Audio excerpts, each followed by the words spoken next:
देवी बापाची स्तुती असो.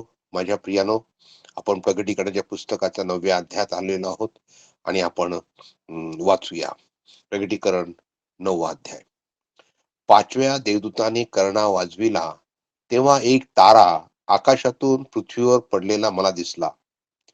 त्याच्याजवळ अथांग डोहाची किल्ली देण्यात आली. त्याने अथांग डोह उघडला, तेव्हा त्यातून मोठ्या भट्टीच्या धुरासारखा धूर बाहेर येऊन वर चढला. आणि त्या डोहातल्या धुराने सूर्य व अंतराळ ही अंधकारमय झाली. त्या धुरातून टोळ निघून पृथ्वीवर उतरले. त्यास पृथ्वीवरील विंचवासारखी शक्ती देण्यात आली. इथपर्यंत माझ्या प्यानो आम्ही अभ्यास केला आहे 3ऱ्या वचनापर्यंत. आणि आता आपण 4थ्या वचनाचा अभ्यास करणार आहोत. 4थं वचन मी वाचतो. त्यास असे सांगण्यात आले की पृथ्वीवरील गवताला, कोणत्याही हिरवळीला व कोणत्याही झाडाला उपद्रव करू नये. तर ज्या माणसांच्या कपाळावर देवाचा शिक्का नाही, त्यांना मात्र उपद्रव करावा. आपण प्रार्थना करूया. हे प्रभू परमेश्वर देवा, आम्ही तुझ्याकडे विनंती करतो की तुझं पवित्र वचन जे स्वर्गीय आहे, जे आत्मिक आहे, ते आम्हाला समजावून सांग. आमच्या दैहिक बुद्धीला ते समजू शकत नाही. पवित्र आत्म्या देवा, आम्ही तुझ्या स्वाधीन होतो. तुमचा ताबा घे आणि तुझं वचन तू आम्हाला प्रगट कर, शिकव, प्रकाशन दे. उपकार मानतो, आमची प्रार्थना ऐकली आहे. येशू प्रभू आमचा देव यांच्या गोड नावाची प्रार्थना अर्पण करतो. आमेन. तर माझ्या प्रियानो, आपण 3 वचनापर्यंत अभ्यास केला आहे. आज 4थं वचन वाचणं आम्ही अभ्यास करणार आहोत. 3ऱ्या वचनामध्ये त्या अथांग डोहाची अ, किल्ली ह्या देवदूताला दिली होती. त्याने तो डोह उघडला. त्यावेळेस मोठ्या भट्टीच्या धुरासारखा धूर बाहेर येऊन वर चढला. आणि त्या डोहातल्या धुरानं सूर्य व अंतराळ हे सगळी अंधकारमय झाली. हा. आणि त्या धुरातून टोळ निघून पृथ्वीवर उतरले. आणि असं लिहिलं आहे की त्यांना विंचवासारखी शक्ती देण्यात आली. हा. हे जे टोळ आहेत, हे नॅचरल किंवा नैसर्गिक टोळ नाही आहेत. तर हे एक आत्मिक प्राणी आहे माझ्या प्यानो. त्याला टोळ म्हटलेला आहे.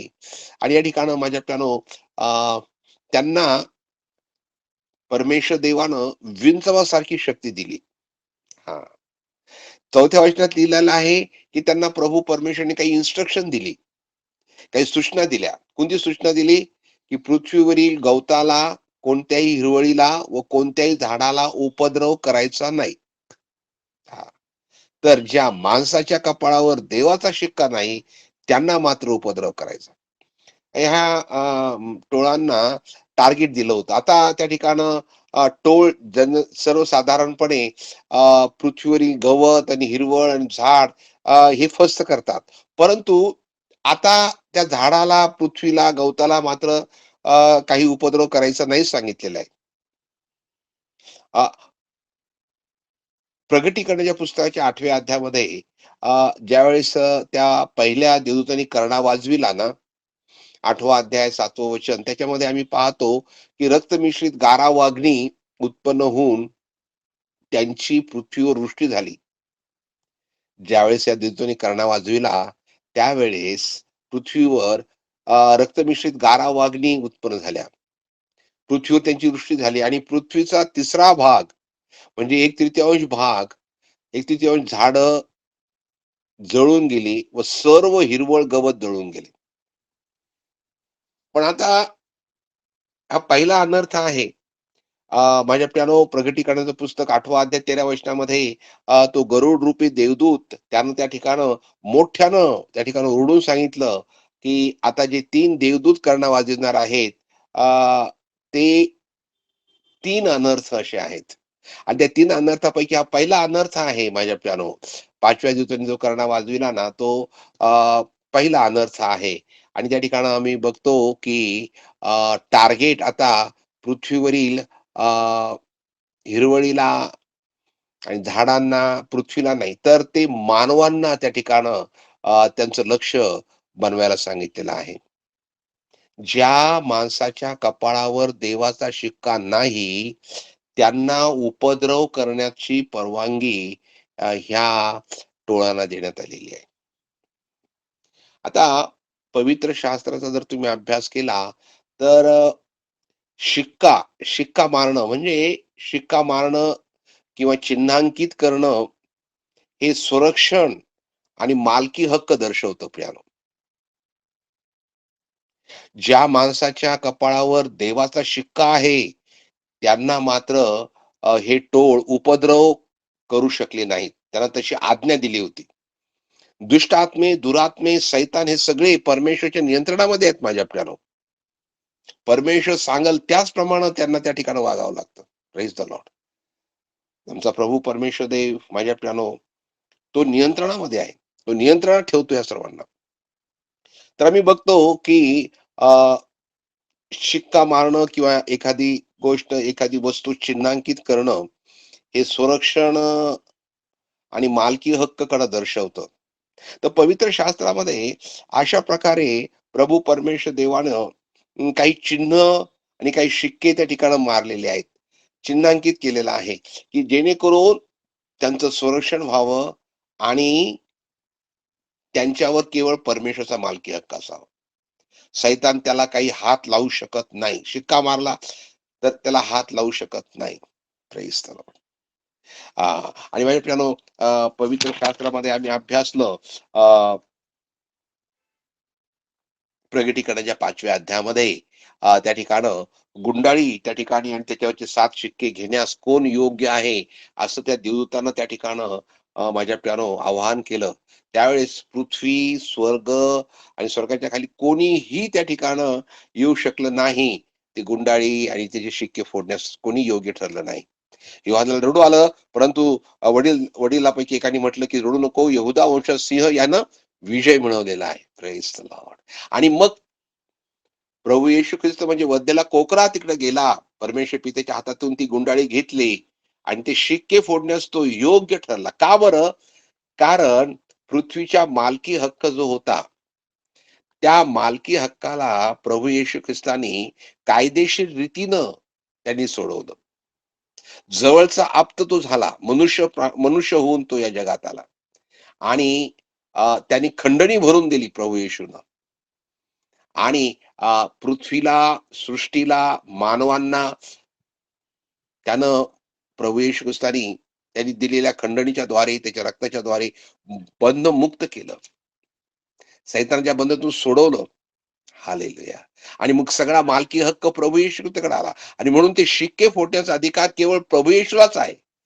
आणि म्हणून त्या ठिकाणं स्वर्गामध्ये ते 4 प्राणी, 24 देवदूत, 24 वडील, त्यानंतर आयतोचे आयत असणारे ते सगळे असंख्य देवदूत प्रभू येशूच्या कोकऱ्याच्या पाया पडून वधलेल्या कोकराला त्या ठिकाणं त्यांनी वधस्तंभ जे रक्त सांडलं त्याच्याबद्दल त्याला धन्यवाद देत आहेत. पृथ्वीवरील देखील त्या ठिकाणं आणि समुद्रातील सगळी वस्तू, जात आणि सर्व सृष्ट पदार्थ वधलेल्या कोकराला त्या ठिकाणं काय करत आहेत? आराधना देत आहेत. स्तुती आराधना करत आहेत. Praise the lord. Yeshu Khrist हा आराधनेस योग्य असा आहे. कारण त्यांनी ते शिक्के फोडले. आता या ठिकाणं शिक्के फोडणं आणि चिन्हांकित करणं या बाबतीमध्ये 7 ठिकाणी अ, जो उल्लेख आलेला आहे, 7 ठिकाणं मी काढलेले आहेत. ते 7 ठिकाणं आपण बघणार आहोत. पहिला उल्लेख जो आहे, तो माझ्या प्रियानो उत्पत्तीचं पुस्तक त्या 4थ्या अध्यायामध्ये आम्हाला पाहायला मिळतं, की कशा रीतीनं कायनानं आपल्या भावाचा वध केला आणि वध केल्यानंतर त्याचं रक्त, हाबेलाचं रक्त प्रभूकडे ओरडत गेलं आणि त्यावेळेस प्रभू परमेश्वर देवानं त्याला सांगितलं, की तुझ्या भावाचं पडलेलं रक्त प्राशन करण्यास ज्या भूमीनं तोंड उघडले आहे, तिथं तुला शाप आहे. तू जमिनीची मशागत करशील, तेव्हा ती यापुढे तुला आपले सत्व देणार नाही. तू पृथ्वीवर परागंदा व भटकणारा होशील. उत्पत्ती 4था अध्याय 12. आणि त्यावेळेस काईन परमेश्वराला म्हणाला, की "हे प्रभो, माझा हा दंड मला सोसवणार नाही इतका भारी आहे. हां, तू या जमिनीवरून मला हाकून लावलं आहे. मी तुझ्या दृष्टीपुढे आता लपलेला असेन. मी पृथ्वीवर परागंदा व भटकणारा होणार आणि ज्या कोणाला मी सापडेन, तो मला ठार करील." आणि म्हणून परमेश्वर मग त्याला म्हणाला, "तर मग ठीक आहे. जो कोणी कायनाला मारेल, त्याला त्याचा 7 पट सूड घेण्यात येईल. आणि काईन कोणाला सापडल्यास त्याने त्याला मारू नये म्हणून त्याला परमेश्वराने खून नेमून दिली. Praise the Lord. त्याला चिन्हांकित केलं कायनाला आणि त्यामुळं कोणीही त्याच्यावर हात उगारू शकला नाही. Praise the Lord. नाही का? देवाची स्तुती असो. त्याचप्रमाणे आम्हाला माझ्या प्यारो जुन्या करारामध्ये इस्रायल लोक मिस्र देशामध्ये होते आणि फारो राजा आणि मिस्री लोक त्यांना त्या ठिकाणं परमेश्वराची आराधना करण्याकरता मिस्र देशातून बाहेर जाऊ देत नव्हते. नाही का? हे फार सुंदर चित्र आहे. जग हे मिस्र देशाचं चित्र आहे. आणि त्यानंतर फारो सैतानाचं चित्र आहे. आणि सैतान आणि फारो सैतान आणि माझ्या प्यानो जगातल्या गोष्टी आम्हाला प्रभूची आराधना करण्याकरता जगातून, पापातून बाहेर पडू देत नाहीत. आणि त्यावेळेस प्रभू परमेश्वर देव माझ्या प्यानो मोठी पीडा पाठवतो, नाही का? या 10 पिढ्यापैकी आम्ही पाहतो, की प्रभूनं प्रत्येक वेळेस इस्रायल लोकांचं गोषण प्रांतामध्ये रक्षण केलेलं आहे. आणि सर्वात मोठं माझ्या प्यानो रक्षण म्हणजे मरणापासून प्रभू परमेश्वराने केलं. ते आम्हाला निर्गमाच्या पुस्तकाच्या 12व्या अध्यायात पाहायला मिळतं. आणि प्रभूने सांगितलं वलांडण्याचा सण कसा साजरा करायचा. आणि त्या ठिकाणी मग तो कोकरा वधायचा आणि त्याचं रक्त जे आहे, ते घराच्या दार बाहेर लावायचं. निर्गमन पुस्तक याचा 12वा अध्याय 13व्या वचनात लिहिलेला आहे. आणि ज्या घरात तुम्ही असाल, त्या घरात ते रक्त तुम्हा करता खून असे होईल. रक्त पाहीन तेव्हा मी तुम्हाला ओलांडून जाईल. प्रभूने ही खून दिली. हे चिन्हांकित केलं रक्ताच्या द्वारे. रक्त त्या ठिकाणी पाहिल्यानंतर प्रभू परमेश्वर देवानं तो मरणाचा दूत त्यांच्या घरात पाठवला नाही. तर तो दूत त्यांचं घर ओलांडून गेला. म्हणून त्याला वलांडण सण म्हटलेला आहे. तर त्या ठिकाणं रक्तामुळं ते चिन्ह त्या घराला लागल्यामुळं त्यांचं रक्षण झालं, नाही का? आणि म्हणून शिक्का मारणं किंवा चिन्हांकित करणं हे संरक्षण आणि मालकी हक्क त्याला दर्शवतं. आणि माझ्या प्यानो पुढं मग आम्ही पुढं पाहतो यहोशूआचं पुस्तक 3रा अध्याय आणि त्याचं 21वं वचन. त्या ठिकाणं आम्हाला पाहायला मिळतं, की यहोशुवानं 2 हेर यरीहोत पाठवले, नाही का? आणि त्यावेळेस त्या ठिकाणं राहाब वेश्येनं कशा रीतीनं त्यांचं स्वागत केलं आणि त्यांना लपवलं. हां. आणि लपवल्यानंतर तिच्याशी करार-उधार केला त्यांनी. आडभाग केली, की तुला आणि तुझ्या घरातल्या लोकांना आम्ही काय होऊ देणार नाही, मारणार नाही. आणि त्या राहावेशीने देखील त्या ठिकाणी कबुली केली, की तुमचा देव परमेश्वर हाच खरा देव आहे. व स्वर्गात आणि पृथ्वीवर त्या समान दुसरा देव नाही. आणि तुम्हाला यश मिळणार. तुम्ही येणार. आणि त्यावेळेस त्याचा तो विश्वास पाहून आम्हाला पाहायला मिळतं, की या 2 हिरांनी सांगितलं, की तुझ्या या खिडकीला 18 वचन बघा. आपण वाचूया 2रा अध्याय 18 वचन यहोशू पुस्तक. ते पुरुष तिला म्हणाले होते, "तू आमच्याकडून जी शपथ वाहिली आहे, तिच्या बाबतीत आम्हाला दोष न लागो. मात्र आम्ही या देशात येऊ, तेव्हा ज्या खिडकीतून तू आम्हाला उतरविले, तिला हा किरमिजी दोर बांध आणि या घरात तुझे आई-बाप, भाऊ-बंद आणि तुझ्या घरातील संबंध घराणे तुझ्या जवळ एकत्र कर. कोणी तुझ्या घराबाहेर रस्त्यावर गेला, तर त्याच्या रक्तपाताचा दोष त्यांच्याच माथी राहील. आमच्यावर त्याचा दोष येणार नाही. पण घरात तुझ्याबरोबर जो असेल, त्याच्यावर कोणी हात टाकला, तर त्याच्या रक्तपाताचा दोष आमच्या माथी राहील." हं. आणि 21 सांगितलेलं आहे, की ती म्हणाली, "तुमच्या सांगण्याप्रमाणे होईल." याप्रमाणे त्यांना निरोप दिल्यावर ते मार्गच झाले. नंतर तिने किरमिजी दोर आपल्या खिडकीला बांधला. हा किरमिजी दोर जो आहे, तो माझ्या प्रियानो प्रभू येशू ख्रिस्ताच्या रक्ताकडे निर्देश करतो. हां. किरमिजी दोर जर असेल, तरच आम्ही त्या घराचं रक्षण करू, नाही तर रक्तपात होणार. आणि माझ्या प्रियानो ज्यावेळेस यरीहो काबीज केलं इस्रायल लोकांनी, त्यावेळेस तो किरमिजी दोर त्यांनी पाहिला. त्या घरात ते गेले आणि घरात जेवढे होते, त्या सर्वांचं संरक्षण त्या ठिकाणी झालेलं आहे. हां. हे चिन्हांकित केलं गेलं, नाही का? चिन्हांकित. त्याचप्रमाणे येशूचं रक्त आज हे हे जे आहे, ही छाया आहे. हा किरमिजी दोर, त्यानंतर वल्हांडणाचा यज्ञ पशु त्याचं रक्त दार बाहेर लावणं, हे फक्त छाया आहे. परंतु वास्तविकता ही नवीन करारामध्ये आहे. येशूचं रक्त माझ्या प्रियानो, आमच्या हृदयाच्या दार बाहेर लागलं पाहिजे. तो किरमिजी दोर जो आहे, जो येशूच्या रक्ताचं दर्शक आहे, ते आमच्या हृदयाला बाहेर लावलं गेलं पाहिजे. आणि त्याच वेळेस मरणापासून, म्हणजे दुसऱ्या मरणापासून तुमचं आणि माझं रक्षण होईल. प्रेज द लॉर्ड, नाही का? आणि म्हणून शिक्का मारणं, चिन्हांकित करणं, याचं हे संरक्षण आणि मालकी हक्क याला दर्शवितं माझ्या प्रिय. त्यानंतर पवित्र शास्त्रामध्ये एक उल्लेखनीय शास्त्रलेख आहे, आणि तो आहे एजगेलचं पुस्तक, याचा 9वा अध्याय. एजगेल जुन्या करारामध्ये एजगेलचं पुस्तक, त्याचा 9वा अध्याय. आणि इस्रायल लोकांच्या पापामुळं, त्यांच्या अमंगळ कृत्यामुळं, दुष्टाईमुळं प्रभू परमेश्वर देवाचा क्रोध भडकला, आणि प्रभू परमेश्वर देवानं या लोकांना मारून टाकण्याकरता त्या ठिकाणी त्याचे दूत पाठवले, नाही का? परंतु देवाचे लोक जे होते, त्या लोकांचा मात्र बचाव करण्यात आला. तुम्ही वाचून दाखवतो त्या ठिकाणं, एजगेलचं पुस्तक 9वा अध्याय 4थं वचन. परमेश्वर त्याला म्हणाला, नगरामधून यरुशलेमेमधून जाऊन जी माणसे आपल्यात होत असलेल्या सर्व अमंगळ कृत्यामुळे उसासे टाकून विलाप करीत आहेत, त्यांच्या कपाळावर चिन्ह कर. मला ऐकू येतो त्या बाकीच्यास म्हणाला, त्याच्या मागून नगरात जा व संहार करा. कृपादृष्टी करू नका, गय करू नका. वृद्ध, तरुण व कुमारी, मुले व स्त्रिया यांची निखा लस कत्तर करा.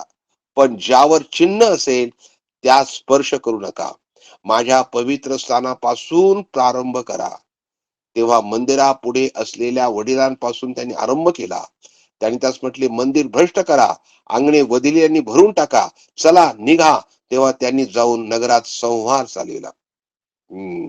त्यांनी अशी कत्तल चालविली असता मी सुटलो, तेव्हा मी उपडा पडून ओरडून म्हणालो, हाय हाय, प्रभू परमेश्वरा, तू यरुशलेमेवर आपला क्रोधाचा वर्षाव करून अवघ्या अवशिष्ट लोकांच्यावर विध्वंस करशील काय?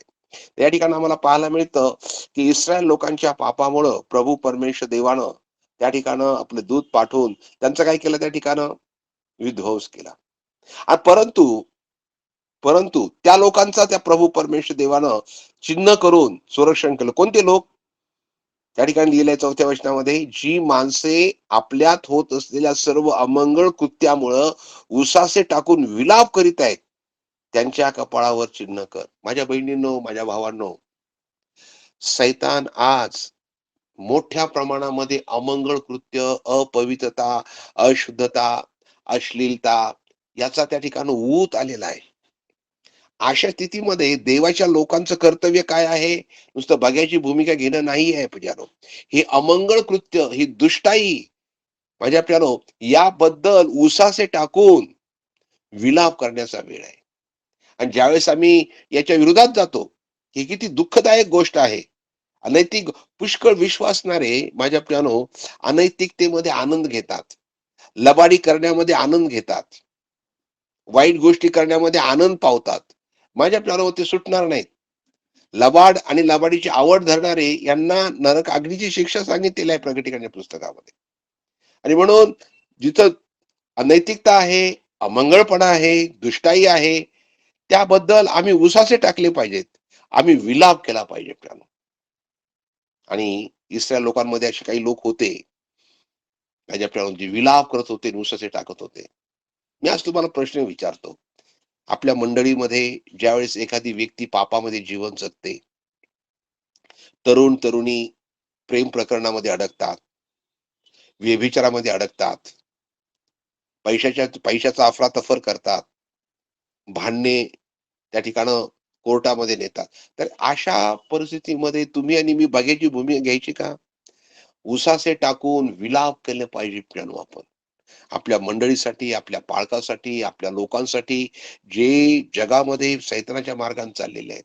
इव्हन आपल्या घरातल्या लोकांसाठी, हो, आपले घरातली आपली लेकरं, नाही का? तरुण लेकरं जे दारू पित आहेत, अनैतिक कामामध्ये अडकलेले आहेत, व्यभिचारामध्ये पडलेले आहेत. अशा लोकांसाठी उसाचे टाकून विलाप करणाऱ्या लोकांवर मात्र प्रभूने सांगितले, चिन्ह करा आणि त्यांचा मात्र संहार करू नका. आणि शेवटच्या काळामध्ये हेच होणार आहे प्रियानो. पापाची आवड धरणारे, पापाविषयी आनंद करणारे, मजा घेणारे जे लोक आहेत, त्यांना नरकाची शिक्षा होणार आहे. आम्हाला माझ्या प्रियानो, खरोखर उसासे टाकायचे आहेत, विलाप करायचा आहे. तेव्हाच प्रभू आमचं रक्षण करील बरं. हम्म. तर पहिलं आम्ही बघितलं, कायनाला प्रभू परमेश्वर चिन्हांकित केलं. ओलांडण सण त्या निगमाचं पुस्तक 12व्या अध्यायामध्ये आम्हाला पाहायला मिळतं, की त्या ठिकाणं इस्रायल ज्या लोकांनी रक्त लावलं घराच्या दार बाहेरला, ते चिन्हांकित केलं, त्यावेळेस त्यांचं रक्षण झालं. यहोशुआमध्ये आम्ही पाहतो 3रा अध्याय 21व्या वचनामध्ये, की ते किरमिजी दोर राहावेशीने ज्यावेळेस बांधला तिच्या घराच्या खिडकीला, नाही का, प्रभू येशूच्या रक्ताचा दर्शक आहे, त्यावेळेस तिचा बचाव झाला त्या घरातल्या लोकांचा. आणि त्यानंतर जे लोक अमंगळ कृत्य इस्रायलामध्ये चाललं होतं, त्याच्यासाठी उसाचे टाकून विलाप करीत होते, त्यांच्या कपाळावर चिन्ह करण्यात आलं. त्यानंतर माझ्या प्यानो आम्ही पुढे पाहतो, महत्वाची गोष्ट नवीन करारामध्ये इफिसकास पत्र 1 अध्याय 13 आणि 14 वचन, त्या ठिकाणी आम्ही पाहतो, तुम्हीही सत्याचे वचन हे तुमच्या तारणाविषयीची सुवार्थ ऐकून घेतल्यानंतर त्याच्यावर विश्वास ठेवला आणि त्याने देऊ केलेल्या पवित्र आत्म्याचा तुम्हावर त्याच्या ठाई शिक्का मारण्यात आला आहे. शिक्का मारण्यात, तर हे वचन जे आहे माझ्या प्यानो, आपण पाहतो की सत्याचं वचन म्हणजे आमच्या तारणाची सुवार्ता. ज्या ज्या लोकांनी तारणाची सुवार्ता ऐकून त्याच्यावर विश्वास ठेवलेला आहे ना, त्या लोकांवर प्रभू परमेश्वर देवाने शिक्का मारलेला आहे पवित्र आत्म्याचा. म्हणजे पवित्र आत्म्याचा शिक्का मारला याचा अर्थ असा आहे, की ती व्यक्ती प्रभू परमेश्वराच्या मालकीची आहे आणि प्रभू परमेश्वर त्या व्यक्तीचं नरकापासून, मरणापासून, अग्नीपासून रक्षण करणार आहे. आज तुम्हाला मी प्रश्न विचारतो, काय खरोखर तुमचं तारण झालेलं आहे का? आणि तारण जर झालं असेल, तुम्ही पाप टाकून दिला आहे, खऱ्या रीतीनं पश्चाताप जर केलेला आहे आणि येशूला आपल्या हृदयात घेऊन प्रभू येशू ख्रिस्त तुमच्या जीवनाचा सर्व आहे, तर माझ्या प्यानो, प्रभू येशू ख्रिस्तानी पवित्र आत्म्याचा शिक्का तुमच्यावर मारलेला आहे. Praise the Lord. देवाला धन्यवाद असो. तर माझ्या प्यानो, या ठिकाणी मी पाहतो, नंतर प्रगटीकरणाचं पुस्तक 13वा अध्याय 16-17 वचनामध्ये मी वाचतो बघा, या ठिकाणी लहान थोर धनवान दरिद्री स्वतंत्र व दास या सर्वांनी आपल्या उजव्या हातावर किंवा आपल्या कपाळावर खून करून घ्यावी.